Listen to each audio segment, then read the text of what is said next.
दाखालि सानजा दिल्लीयाव 20 एबा 21 बोसोरनि हाबा जानाय आइजोखौ इनायै गाग्लोबदों, दुखु खस्थ' होदों सासे हौवाजों लोगोसे सासे आइजोआ। बिसोर सानैजों लोगो जानानै 20 एबा 21 बोसोरनि आइजोखौ आथोनारि दुखु खस्थ' होदों, बुग्लिदों। बेल' नङा, बिसोर अनागारियै आइजोनि खानाय सिनना होनानै बिखौ रायजोफोरनाव दिन्थिनानै रंजानाय लायो। बयबो मबाइलाव भिडिअ' फट' खेबो। मिथिनो मोननाय बायदिब्ला हौवा आरो आइजोआ भुगिनांनाय आइजोखौ किडनाप खालामनानै दोनदोंमोन, आथोनारि दुखु खस्थ' होदोंमोन, बुग्लिदोंमोन आरो उनाव खानाय सिननानै बेखौ रायजोफोरनो दिन्थिनानै होदोंमोन आरो बिखौ जोबोर लासिं खालामदोंमोन। सुबुंथि गैयि खामानि बिथांमोना मावलांबाय। दायनिगिरि हौवा आरो आइजोनि नखराव नबेम्बर दानाव सासे गथ' थैनाय जाथायखौ लानानै बेबायदि जादों होननानै मिथिनो मोननाय जायो। उनाव पुलिस बिफाना भुगिनांनाय आइजोनि सोमोन्दै मिथिनानै बिखौ रैखा खालामो आरो दायनिगिरिफोरनि बेरेखायै केस फाइल खालामो। भारतारि एयार फर्सनि मोनसे बिरखंआ मोनसे जाब्रबथायाव दुब्लि फोथाराव गोग्लैहैयो। भारतारि एयार फर्सनि सान्थ्रिया ट्रेनिं लाबाय थादोंमोन बे बिरखंआव एबा एयारक्राफ्टआव। उनाव गामियारिफोरा सानैबो सान्थ्रिफोरखौ एबा पाइलटफोरखौ रैखा खालामो, बोखाङो। एयारक्राफ्ट बानायनायाव एसे गोरोन्थि थालांनायनि जाहोनावनो बे जाथाया जादोंमोन होननानै मिथिनो मोननाय जायो। बे जाथाया जादोंमोन दाखालि बिहारनि बडगया मुंनि गामियाव। एसेल' जखम जानाय पाइलट सानैखौ साखाथिनि हस्पिटालाव लांनानै फाहामथाय होनाय जायो। बर' थुनलाइ आफादा खुंगा 61थि बोसोरारि जथुम्माखौ खुंफुंनो थाखाय मोनसे थि खालार खालामबाय।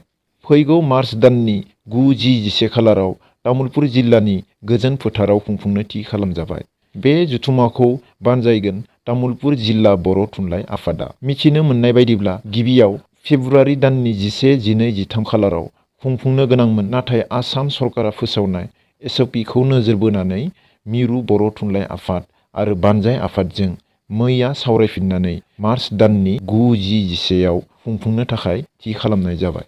सरासनस्रायै बर' थुनलाइ आफादनि बोसोरारि जथुम्मायाव नर्थ इस्टनि गुबुन गुबुन स्टेटनिफ्राय गोबां दैदेनगिरिफोरा, थान्दैफोरा बाहागो लाफैयो।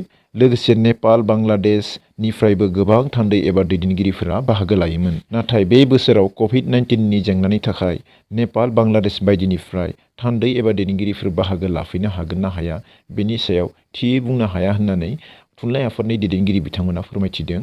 थेवब्लाबो नर्थ इस्टनिफ्राय गुबुन गुबुन दैदेनगिरिफोरखौ बाहागो लाफैनो थाखाय बिथांमोना खावलायहरदों। आरो लोगोसे मिरु आफादनि दैदेनगिरि बिथाङा मिथिहोदों दि आन्चलिक साहित्य सभा, डिस्ट्रिक्ट साहित्य सभा बयबो बेयाव बाहागो लाहैनांगौ। बयबो खालारखौ मिथिना लानाया मोजां। काजलगावनि SSB बिफाना लाइमोनफोरनि थाखाय स्किल डेभेलपमेन्ट कचिंखौ होदों। काजलगावनि SSB 15 BNआ कम्पिउटार आरो मबाइल रिपेयारिंनि थाखाय कचिंखौ लाइमोनफोरनो जगायनानै होदों। गभर्नमेन्टनिफ्राय फैनाय सुबिदाफोरखौ बिथांमोना लाइमोनफोरनि थाखाय बेखेवनानै होबाय। 1 दाननि थाखाय बे हाबाफारिया जागोन। बे समावनो जेसे हायो एसे मोजां फोरोंथायखौ बिथांमोना होनो नाजागोन। बे फोरोंथाय होनाय समाव सोलोंग्राफोरनि जानाय, लोंनाय, थानाय बायदिफोरखौ SSBआनो फ्रि जगायनानै होगोन।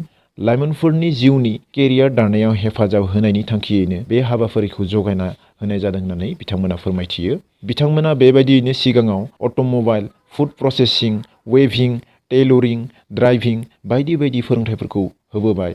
बेबायदिनो बारबोनाय 12 बोसोराव बिथांमोना 15,000निबो बांसिन लाइमोनफोरनो फोरोंथायखौ होबोबाय। बिनिनो गोबाङा गावनि जिउआव गाव गसंथानो हानायबो जाबाय होननानै बिथांमोना फोरमायथियो। उत्तर प्रदेशआव 2 पुलिस सान्थ्रिया सासपेन्ड खालामजाबाय।